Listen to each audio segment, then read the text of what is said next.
Hey, what's the deal? It's your boy Tag from Pro Wrestling Tag. You know what I mean? As of this recording right now, it is 7:49 p.m. You know what I mean? But the upload time of this is 11:30. You know what I mean? June 3rd, 2025. You know what I mean? And I have not done this video in a while. In a good fucking while. You know what I mean? And, you know, the right person came up because, of course, you know, there's one thing that we all can't avoid, right? In life. Two things we all can't avoid, right? You know, three things. Getting old, death, and taxes. You know what I mean? And for today, you know, for today's topic, I want to touch on, you know, someone by the name of Mike Rotunda, aka IRS, aka Irwin R. Schyster, right? AKA Michael Wall Street. You know what I mean? You know, IRS. Well, first let's talk about Mike Rotunda. All right. Mike Rotunda, if I'm not mistaken, of course, is the father of one Bray Wyatt, right? Sorry about that. You know, he is the father of the late great Bray Wyatt, and also he is the father of Bo Dallas, right? And, you know, a lot of people seem to forget that, you know, this is a guy who was a great fucking amateur wrestler, you know, back in his heydays, and he transitioned perfectly in pro wrestling. Now, I remember watching him, you know, during the NWA, you know, like, I remember watching him when he was, like, wrestling in Clash of the Champions and such, and, you know, he always had the S, you know what I mean, because he came from Syracuse, right? So he was a terrific amateur wrestler. You know what I'm saying? He was fucking great. You know what I mean? Like, he was, if I'm not mistaken, I think he was also part of the varsity club with him, Kevin Sullivan, and Rick Steiner, if I'm not mistaken. Right?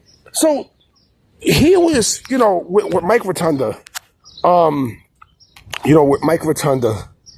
he was, you know, he definitely was a, you know, like I said, a great wrestler and such, you know, but of course, he really shined. He really shined with the Irwin R. Schyster gimmick, the IRS gimmick, you know, and that is a gimmick that, you know, that is a gimmick that is more than timeless. Fuck Tony Storm. I like Tony Storm, but it's a timeless gimmick because that is a relevant gimmick because, you know, taxes is still there to this day and age. You can't avoid paying taxes. You know what I mean? When he got to the WWE, you know what I'm saying? Like to the World Wrestling Federation, right? He was, you know, he was paired with Ted DiBiase. I think that was a perfect pairing. You know what I mean? I think Money Inc. was a great fucking pairing. You know what I mean? If I'm not mistaken, I do believe they won the tag team championships. That was a great pairing.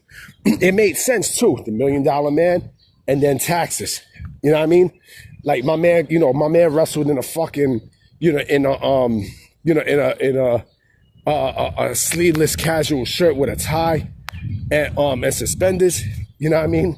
Catch with the clothes. Like he used to come with the briefcase. Like, you better pay your taxes. And yo, he was perfect.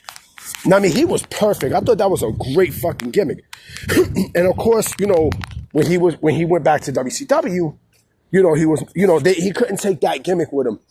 Now, so instead he called himself Michael Wall Street. You could say it was kind of like, you know, I guess you could kind of say it was like a Timu version of IRS, right? But not in that same vein. You know what I mean? Then, you know, he also joined the NWO, right? But his career highlights was basically, you know, pretty much with the IRS gimmick. You know, like I said, that is a gimmick that, you know, that can fit in any day and age. Because again, it is a relevant gimmick. You know what I mean? And he was ahead of his time too because of that gimmick. You see, the characters who clearly was ahead of their time with these gimmicks. You know what I mean? Like I said, Big Boss Man. Big Boss Man is definitely, you know, like, that is a timeless gimmick. Why? Because he's a fucking cop. You know what I mean? He's authority. That you could put Big Boss Man in any Any era in it to fit. Why? Because he's fucking authority. He's authority. You know what I mean? And again, you got gimmicks that are timeless. God damn, you got gimmicks that are timeless, and that is a timeless gimmick. That is a timeless fucking gimmick. You know what I'm saying? Remember when I said on Sunday about The Undertaker and how I felt like, the American Badass gimmick is better than his Dead Man gimmick because there's more realism, right? This gimmick had realism. You know what I mean? Now, I don't know what Mike Rotunda's major was in. You know what I'm saying? Like, when he graduated from Syracuse, but man, like that gimmick was fucking great. I mean, that gimmick was great. Like, I miss gimmicks like this. Could this, like I said, could he fit in today's day and age? Yes, he can. Yes, he can. The thing is, I don't know if he can go far in terms of like the totem pole with that gimmick, in terms of, being a world heavyweight champion and stuff in today's day and age. If someone was to debut that gimmick and stuff, right?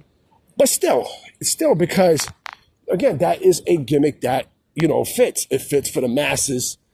And such, it's not a supernatural gimmick. And such, it's a real life gimmick. You know, I mean, just like the $1 Million Man. Like, the $1 Million Man, like that is also a timeless gimmick. Why? Because, all you gotta do is just pay money. Everyone has a price, which is true. Even in today's day and age, everyone has a price, right? So that is a timeless gimmick. So when you combine both of those gimmicks, I mean, self-explanatory. I mean, like I felt like he could have had a longer shelf life, right? Because again, I thought that gimmick was fucking great. I think they should, they could have done more, besides the tag team championships. Now what if he would have stayed in WWF, right? What if he would have stayed? Would they have given him the Intercontinental Championship? I don't know. I don't know. I mean, he fits. He fits as a fucking champion, he fits as a champion. And then I almost forgot, too, because I had to go back to Wikipedia to see something. I forgot he was part of the tag team, the U.S. Express, with Barry Windham. You know what I'm saying? He would, but again, nothing was better than his IRS gimmick. I'm sorry. That gimmick should have went just a little bit more further. Just a little bit. I mean, just a little bit, because, that gimmick could have done some major things, especially in, in the late 90s. You know what I'm saying? Like that could have done that. Think about this, in the Attitude Era, that gimmick in the Attitude Era, forget about it. You know what I mean? Like I feel like we were robbed of something epic with IRS. And his theme music too, like, the typing, the typing of the typewriter.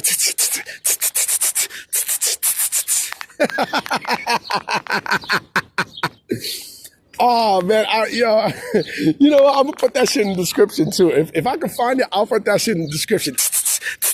That was his fucking theme. They smart for that. They were smart for that. Anyway, I'm about to be out, you know what I mean? I got to take care of some stuff, tomorrow morning. You know what I'm saying? So I probably won't be posting news onto the website and making videos until later that day. I got a feeling that we're probably going to get some major news. You know what I'm saying? Like what I got earlier today about Wardlow, saying that, although Wardlow has time left on his deal, right? He's giving no indication that he's leaving AEW. Of course, he's not going to give indication, because he doesn't want Tony Khan to add time into to his deal, so that when the time happens, when his contract does expire, he leaves and go to WWE. Plain and simple. I'm about to be out, guys. I'm gonna check y'all.